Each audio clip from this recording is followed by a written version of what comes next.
So I was reflecting a little bit on relationships and romance, marriage, and I was remembering that I yesterday I saw a article in the news.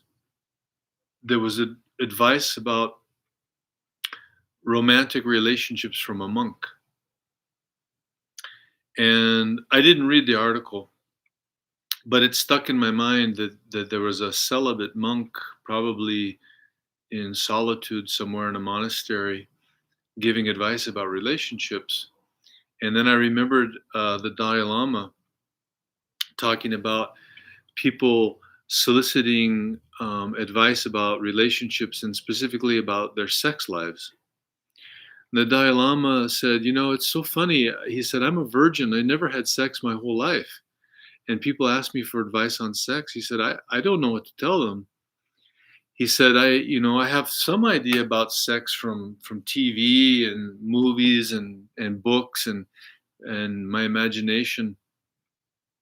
And he said, I've even had dreams where I was almost having sex and then I remember my vows and I stop.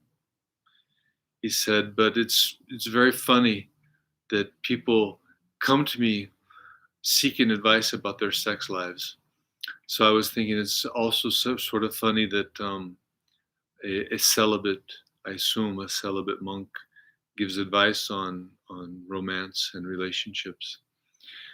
But maybe there was really good advice. I actually didn't read the article. Chagdud Rinpoche was interesting because even though he had been a monk earlier in his life, he was not a monk when I knew him and when most of us knew him. In fact, he was married to Kadro and in a relationship. And he had been married previously to Kadro as well, with Jigme Rinpoche's mother, Karma. So Chagdud Rinpoche was not only an amazing Dharma teacher and in a married relationship, but also he taught relationship. And it's very, very rare to find a spiritual teacher that actually teaches relationship. Now, teaching relationship, there are many ways to do it. One of them was through Rinpoche's example, where he would demonstrate to us an enlightened relationship with Kadro. And it was amazing to see the two of them, and their dynamic was incredible. And the love that they had for each other was incredible. But also the level of non-attachment. So we often get a little bit perplexed. How can we be in a loving relationship and not be attached? But in fact, when we go deeper and deeper into our practice and our understanding of attachment, we see that actually attachment is the antithesis of love.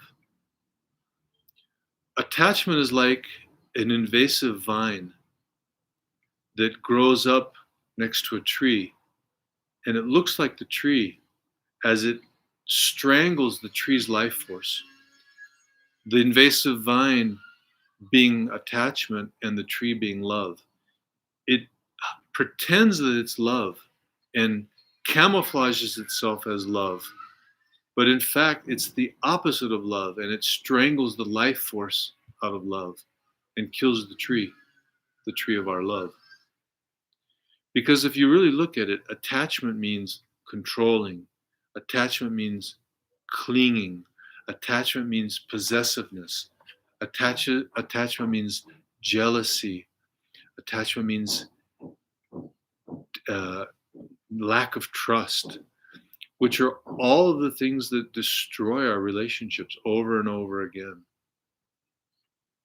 So love means simply working for and desiring the happiness of our partner or the happiness of those around us, working for their happiness with no selfish attachment involved, no selfish agenda, no ego agenda. Rinpoche used to advise us when we're going into a relationship, don't look for that person to fill your voids. Don't look for that person to fix what's wrong with your life. Go into the relationship thinking, I'm going to help that person grow. I'm going to help that person become happy on the relative level and the ultimate level. What's missing in our life, we need to fix from within. We need to change from within. And that's actually another reason to enter into relationship is maybe many of us in past lives have been monks and nuns, and we've attained a level of peace with that sort of a life. I have that sensation sometimes that many of us were monks and nuns in the past.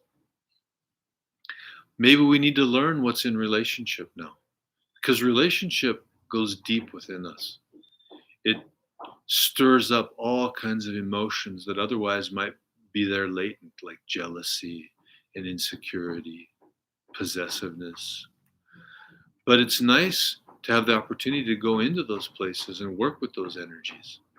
And it's nice to have a teacher that can guide us with that, which is what Rinpoche was available for. And the way he taught relationship, it doesn't necessarily coincide with our relationships of what our ideas of what a perfect relationship should be. We think it should be somebody that does everything that I want, the way I want it all the time, is just sweet all the time, and cooks nice meals and cleans the dishes and cleans the house and doesn't bother me, but's there for me when I need them. You know, that's our idea sometimes of a perfect relationship. Somebody that never disagrees with me. We agree about everything politically. But in fact, that doesn't exist. Even more so, as spiritual practitioners, the principal reason to enter into a relationship is for spiritual growth. Again, not very romantic, but at the same time, very beautiful, because it means we can incorporate every aspect of our life into the spiritual path, including relationships, including romance, love, and affection. I think for many of us, it's the last frontier on our spiritual quest, is to transform this aspect of existence into spiritual path, transform relationships, marriage, family, love, sex, all of that into the spiritual path. How? By reducing our ego clinging, by working for the happiness of those around us, by working for the happiness of our partner, by doing everything we can on every level possible to make them more happy, ultimately leading them to enlightenment. That's the real ultimate reason for relationships.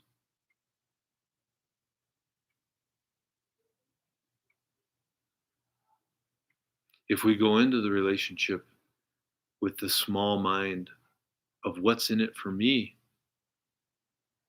almost for sure we're going to be disappointed. Almost for sure we're going to have problems. Either way, we'll have problems, but we're going to have more problems and they're going to be much, much harder to solve if we go in with that small mind. As I said earlier today, if we are on this path, our goal is to work for the happiness of all beings, to have love and compassion for all beings. So what better place to start than with our life partner?